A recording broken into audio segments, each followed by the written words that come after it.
Selamat siang Bapak Ibu semuanya. Kami dari kelompok Sendang Kapit Pancuran dengan anggota saya sendiri, Aris Cahyono, kemudian yang kedua Bapak Agustinus Aris Widaryanto, dan yang ketiga Ibu Siti Hamamatul Mariati akan menyampaikan praktek tirta untuk kasus yang ketiga. Di mana untuk kasus yang ketiga ini nanti adalah sebagai coachnya saya sendiri, kemudian sebagai coachnya adalah Bapak Agustinus Aris Widaryanto, dan sebagai pengamatnya adalah Ibu Siti Hamamatul Mariati. Untuk selanjutnya bisa kita mulai, monggo Pak Wid. Selamat siang Pak Aris. Apakah Pak Aris punya waktu luang hari ini? Selamat siang juga Pak Wid. Ada apa nih? Kok beneran nggak seperti biasanya Pak Wid, kelihatan sangat murung, tidak semangat. Ada yang bisa saya bantu Pak Wid? Bener nih Pak Aris, saya boleh mengganggu waktunya ya, waktu luang Pak Aris. Saya mau curhat ini. Wah, tentu saja boleh lah, sesama teman kan kita boleh saling curhat ini. Bagaimana kira-kira apa yang bisa saya bantu ini? Sebenarnya gini Pak, saya hanya ingin mendapat solusi dari masalah yang saya hadapi ini. Oke, semoga saya bisa membantu Pak Wid. Bagaimana, coba ceritakan jika Pak Wid berkenan. Ya, begini Pak Aris, masih ingat kan Pak Aris, beberapa waktu yang lalu kan pengawas melakukan supervisi di kelas. Pada saat supervisi itu saya dapat teguran dari pengawas, tapi juga melalui Bapak Kepala Sekolah. Tadi saya ditegur oleh Bapak Kepala Sekolah. Bagaimana bisa Pak Wid? Selama ini setiap supervisi Pak Wid tidak pernah ada masalah. Lalu apa yang membuat Pak Wid mendapat teguran dari pengawas sekolah tersebut? Ya, tadi kan Bapak Kepala Sekolah bilang ke saya bahwa pengawas itu mengkritik tentang proses mengajar saya kepada anak-anak di kelas. Mohon maaf nih sebelumnya Pak Wid, proses mengajar yang bagaimana niki yang dimaksudkan? Apakah Pak Wid tidak masuk ke dalam kelas atau tidak mengelola kelas dengan baik sehingga mendapat teguran dari pengawas? Ya, pengawas itu waktu itu sangat keberatan ya saat saya mengajar, karena saya tidak menggunakan buku teks. Saya sudah menyampaikan kepada beliau bahwa selama ini saya mengajar itu banyak menggunakan berbagai sumber belajar, yaitu buku referensi yang ada di perpus, kemudian internet seperti Google, YouTube. Ya. Tapi beliau tetap mengharuskan saya memakai buku teks. Jadi beliau keberatan itu Pak Aris. Jadi masalahnya begitu. Apakah memang selama ini Pak Wid lakukan dalam proses belajar mengajar seperti itu? Bukan hanya pada saat supervisi saja nih Pak Wid? Iya Pak Aris, bagaimana ya, saya sudah cerita tadi ya, selama ini kan memang menggunakan yang sumber. Saya selanjutnya adalah mengapa Pak Wid tidak menggunakan buku teks? Menurut saya sumber belajar yang saya gunakan ini kan sudah memudahkan ya bagi siswa dalam belajar. Siswa juga termotivasi, tapi saya tetap mengacu pada kurikulum. Sebenarnya sih menurut pengamatan saya itu sudah bagus loh Pak Wid. Lalu bagaimana hasilnya saat Pak menggunakan sumber belajar tersebut? Padahal seperti yang kita ketahui bersama bahwa karakter siswa itu berbeda-beda Pak Wid, dan profil belajarnya pun juga berbeda-beda.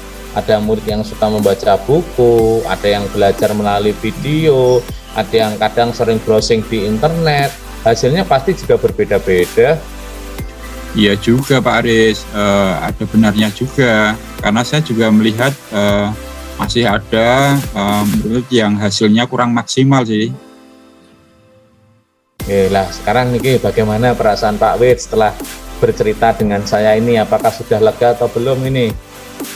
Ya justru itu Pak Aris, terus terang saja beberapa hari ini kan saya merasa kurang nyaman ya.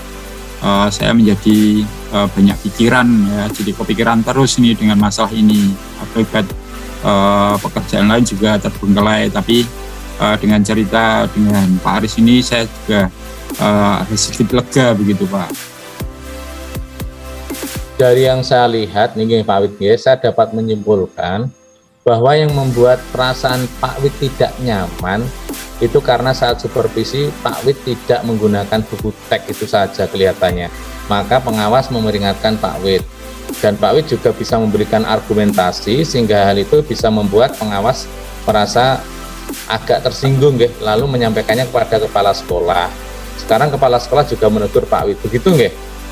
Ya betul sekali dugaan Pak Aris nih. Ya itu tadi yang membuat saya merasa tidak nyaman Pak. Oke, baiklah kalau seperti itu kira-kira langkah selanjutnya yang akan kita Pak Wid tempuh ke depannya ini apa? Ya saya nanti akan mencoba menemui Bapak Kepala Sekolah, kemudian saya akan meminta maaf kepada beliau. Saya juga akan membicarakan permasalahan ini. Nah mungkin beliau akan juga memberikan solusi bagi permasalahan yang tadi saya kemudian hadapi. Langkah selanjutnya selain itu Pak Wid mungkin ada langkah-langkah lain yang bisa mau diambil Pak Wid? Ya mungkin nanti saya juga akan menemui Bapak Pengawas juga untuk meminta maaf. Iya betul. Terkait dengan proses belajar mengajar ini ya, semoga kedepannya saya juga bisa menggunakan buku teks. Kemudian saya juga akan minta saran kepada beliau bagaimana menjalankan KBM ini dengan baik. Saya juga tetap akan menggunakan sumber belajar yang lain tentu saja untuk mencari beragam sumber belajar supaya nanti variatif, juga yang paling penting adalah anak-anak merasa senang begitu Pak Aris. Wah mantap sekali nih Pak Wid, langkah-langkah ke depan yang Pak Wid ambil ini sangat luar biasa sekali demi kemajuan pembelajaran di sekolah kita ini Pak Wid ya. Gimana perasaannya sekarang? Ya Pak Aris, sekarang saya merasa lega sekali nih Pak. Terima kasih sekali Pak Aris. Alhamdulillah kalau seperti itu Pak Wid ya. Jika sudah merasa lega sekali, ini kelihatan dari pancaran wajah Pak Wid yang sudah mulai sumringah ini, sudah mulai tersenyum bahagia. Kemudian paling tidak ada komitmen yang nanti akan dijalankan ke depannya, apa itu nanti? Ya untuk hal tersebut ya, dalam proses nanti belajar nanti di kelas, saya akan mengacu pada kurikulum tentunya, kemudian juga mematuhi aturan-aturan, termasuk juga tadi itu tentang penggunaan buku teks, tapi juga menggunakan sumber belajar yang lain. Mungkin juga saya akan bertanya atau komunikasi dengan teman-teman sesama guru ya di MGMP, nanti juga akan saya akan bertanya kepada mereka, paling tidak mereka mengingatkan hingga ini tidak terjadi lagi Pak Aris. Wah bagus sekali itu, komitmen yang sangat luar biasa guys. Semoga bisa terrealisasi dan Pak Wid dapat bekerja dengan nyaman, hatinya senang, tenang, dan tidak ada rasa bersalah lagi ya. Ya terima kasih sekali Pak Aris atas pencerahannya ini, dan sudah mau mendengarkan ya apa masalah saya, kemudian juga Pak Aris memberikan solusi yang terbaik ya. Semoga nanti dalam membimbing siswa atau murid-murid kita itu selalu diberikan kemudahan dan kelancaran ya. Terima kasih sekali Pak Aris. Oke, sama-sama Pak Wid, tetap semangat demi anak didik bangsa kita. Selamat bekerja kembali Pak Wid.